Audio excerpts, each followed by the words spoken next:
భారతదేశం 1974 మే 18న తన మొదటి అణుపరీక్షను నిర్వహించింది. కానీ దాని వెనుక ఉన్న కథ ఒక సినిమాకు ఏమాత్రం తక్కువ కాదు.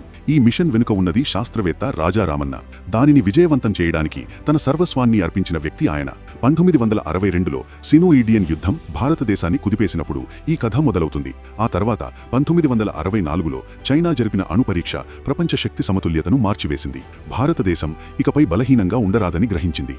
భారతదేశం ఒక కీలకమైన ప్రశ్నను ఎదుర్కొంది. మనల్ని మనం కాపాడుకోగలమా? ఆ సమయంలో అణుశాస్త్రం కేవలం ప్రయోగశాలల అంశంగా మాత్రమే మిగిలిపోలేదు. అది జాతీయ భద్రత, రాజకీయాలలో ఒక కీలకమైన భాగంగా మారింది. హోమీ జే భాభా తర్వాత ఈ బాధ్యత రాజా రామన్నకు వచ్చింది. ప్రపంచానికి భారతదేశ సామర్థ్యాన్ని నిరూపించడమే ఆయన ఏకైక లక్ష్యం. కానీ ఇది అంత సులభం కాదు. ఎందుకంటే పోఖ్రాన్-1 పూర్తిగా రహస్య ఆపరేషన్.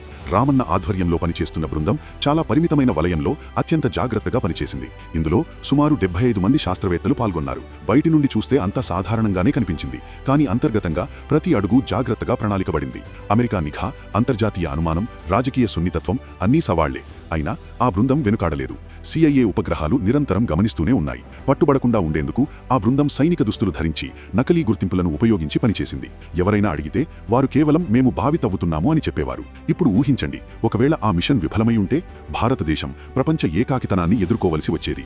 ఇది కేవలం ఒక శాస్త్రీయ మిషన్ మాత్రమే కాదు, ఒక ప్రమాదకరమైన రాజకీయ మైండ్ గేమ్ కూడా. ఒకవైపు సాంకేతిక ప్రమాదం, మరోవైపు రాజకీయ ఒత్తిడి ఉన్నాయి. కానీ రామన్న బృందం ధైర్యంగా పనిచేసింది. ఆ తర్వాత చారిత్రాత్మక క్షణం వచ్చింది. 1974 మే 18న ఉదయం 8:05 పోఖ్రాన్లో పరీక్ష విజయవంతంగా నిర్వహించబడింది. దీనితో భారతదేశం తన అణు సామర్థ్యాన్ని ప్రపంచానికి చాటి చెప్పింది. రాజా రామన్న కేవలం ఒక శాస్త్రవేత్త మాత్రమే కాదు, ఆయన దేశ భవిష్యత్తును మార్చే ఒక నిర్ణయాన్ని నిశ్శబ్దంగా అమలు చేశారు. పోఖ్రాన్లోని ఆ రోజు కేవలం ఒక పేలుడు మాత్రమే కాదు, అది భారతదేశ ఆత్మవిశ్వాసానికి పుట్టుక. ఆ విశ్వాసానికి రాజా రామన్న అనే పేరుండేది.